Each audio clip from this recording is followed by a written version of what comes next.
Monde. Marie-Pierre, hier sur le groupe Cricut France, a posé une question concernant un motif qu'elle souhaitait mettre en couleur.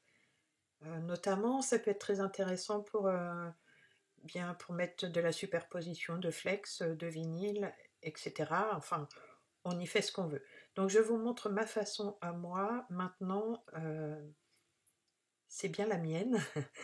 Donc on peut faire certainement différemment. Mais voilà, je vous montre la mienne, celle que j'ai trouvée.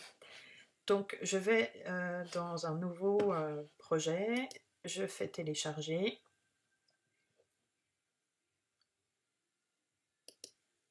Allez, hop, voilà. Et j'ai téléchargé une image, c'était un coloriage trouvé sur internet. Hop, j'insère l'image. Et cette image, je me dis, j'aimerais bien avoir les feuilles vertes, le cœur en jaune, les pétales en blanc, mais je souhaiterais quand même garder le fond noir. Vous voyez les contours. Donc en fait, le vert, le jaune, le blanc, le noir. Donc je vais reproduire cette image 4 fois. En fait, vous reproduisez, je suis un peu malade, votre image selon le nombre de couleurs dont vous avez besoin. Allez, on y va. 1, 2, 3 et 4. Alors, je vais commencer par garder le fond noir. Donc, pour ce faire, eh bien, rien de plus simple. On va sur l'option contour, ici, en bas. Et là, eh bien, écoutez, on va retirer tout ce dont on ne souhaite pas garder.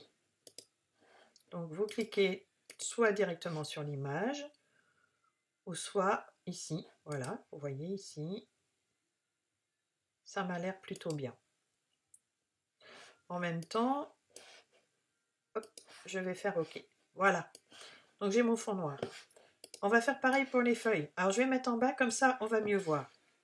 On reclique sur contour. Et là, on va retirer tout, sauf les 2 feuilles ici.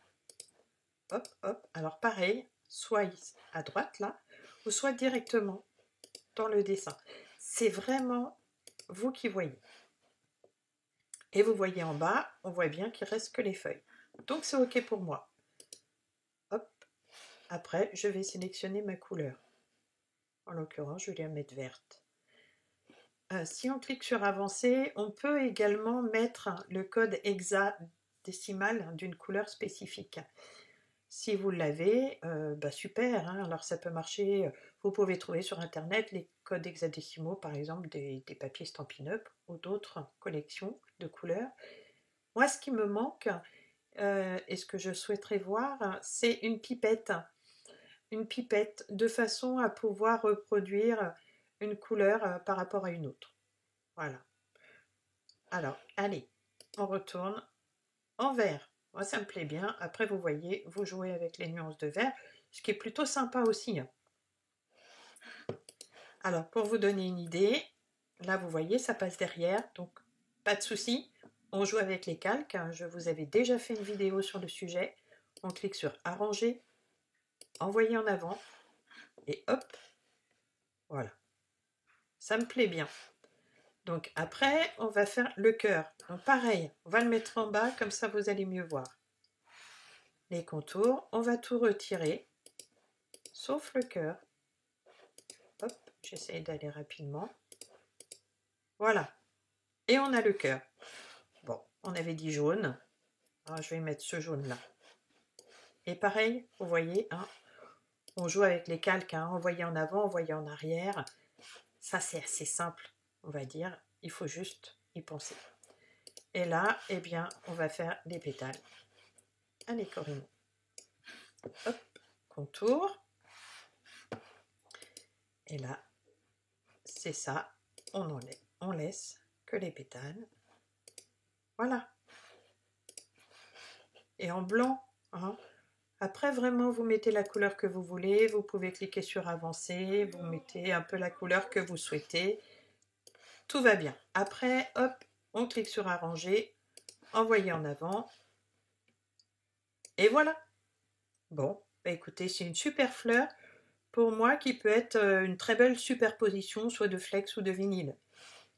Pareil, vous avez la synchronisation des couleurs, ça vous permet de voir un peu comment ça va se positionner sur les tapis. Et après, eh bien, vous envoyez à la découpe. Voilà, eh bien, j'espère que cette vidéo vous aura bien aidé. En attendant, à très vite. Au revoir.